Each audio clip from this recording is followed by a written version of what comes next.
আসসালামু আলাইকুম সবাইকে। কাঁঠালের এই বিচির ভর্তাটা যারা না খেয়েছেন আমি বলবো একবার হলেও খেয়ে দেখবেন।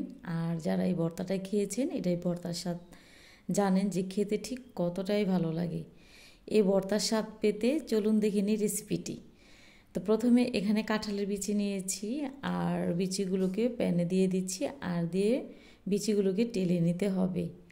আর বিচিগুলোকে আমি কিন্তু মিডিয়াম হাই হিটে ভেজে নিয়েছি, বেশি আঁচে ভাজতে যাবেন না, তাহলে উপর থেকে পুড়ে যাবে আর ভিতর থেকে কাঁচাই রয়ে যাবে।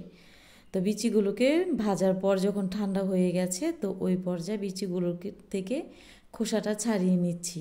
আর খোসাটা ছাড়িয়ে নেওয়ার পর পানির মধ্যে আমি দিয়ে দেবো বিচিগুলোকে খোসা ছাড়িয়ে। আর পানির মধ্যে যদি এই পর্যায়ে দিয়ে 2 থেকে 3 মিনিট ভিজিয়ে রাখা হয় তাহলে কিন্তু এই বিচিটা ভর্তা তৈরি করার সময় খুব নরম হয়ে যায় আর ভর্তাটাও কিন্তু অনেকটা বেশি মজা লাগে।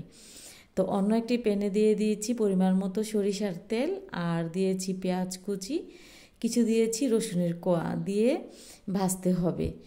এই পেঁয়াজগুলো ভালো করে ভাজা যাবে না, আর পেঁয়াজটা একটু নরম নরম যখন হয়ে যাবে তো ওই পর্যায়ে আমি এখানে অ্যাড করছি লবণ। আর লবণটা দিয়ে দেওয়ার পর আবারও কিছুক্ষণ ভেজে নেব। কিছুক্ষণ ভেজে নেওয়ার পর যখন আরেকটু এরকম নরম নরম হয়ে যাবে তো হালকা একটু কালারটা চেঞ্জ হয়ে যাবে, তো ওই পর্যায়ে এখানে পেঁয়াজগুলো আমি এক সাইড করে নিচ্ছি। আর এক সাইড করে নিয়ে দিয়ে দিয়েছি এখানে শুকনো মরিচ। আর এই শুকনো মরিচটা কিন্তু আমি বেশি ভাজবো না। আর তো এই পর্যায়ে এখানে আমি দিয়ে দিচ্ছি চেপা শুটকি। আর শুটকিগুলোকে কিন্তু আমি খুব ভালো করে গরম পানি দিয়ে ধুয়ে নিয়েছি। আর শুটকিটা উল্টে পাল্টে দিয়ে ভাজতে হবে। তো এরই মাঝে কিন্তু আপনারা দেখতে পাচ্ছেন যে শুটকিটা অনেকটা আমার ভেজে নেওয়া হয়ে গেছে। আর মরিচটা কিন্তু আমি খুব ভালো করে ভাজিনি। মরিচটা এরকম করে ভেজে যদি ভর্তাটা তৈরি করা হয় তাহলে কিন্তু ভর্তাটা দেখতে অনেক সুন্দর লাগে। তো চুলার আঁচ অফ করে দিয়েছি। আর অফ করে দেওয়ার পর শিলপাটায় আমি খুব ভালো করে মরিচটা আগে পিষে নেব। এই ভর্তাটা আপনারা পাটাই তৈরি করার চেষ্টা করবেন। আর এই ভর্তাটা পাটায় যদি তৈরি করেন তাহলে কিন্তু খেতে অনেক বেশি ভালো লাগে। তো এরই মাঝে মরিচটা খুব ভালো করে পিষে নিয়েছি। আর পিষে নেওয়ার পর এখানে দিয়ে দিচ্ছি যে আগে থেকে শুটকিটা টেলে রেখেছিলাম শুটকি, এবং এখানে দিয়ে দিচ্ছি কাঁঠালের বিচি। আর এখানে অ্যাড করছি আরও একটু লবণ।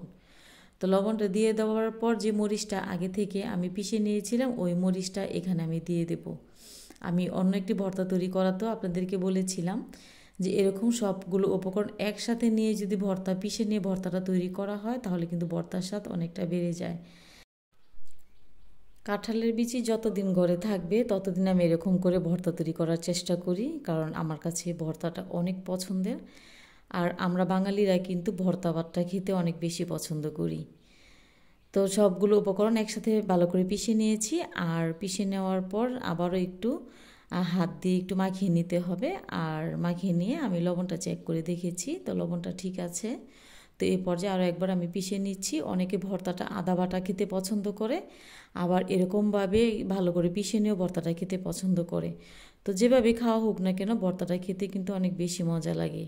রেসিপি ভালো লাগলে শেয়ার করা অনুরোধ রইল। সবাই খুব ভালো থাকবেন, সুস্থ থাকবেন।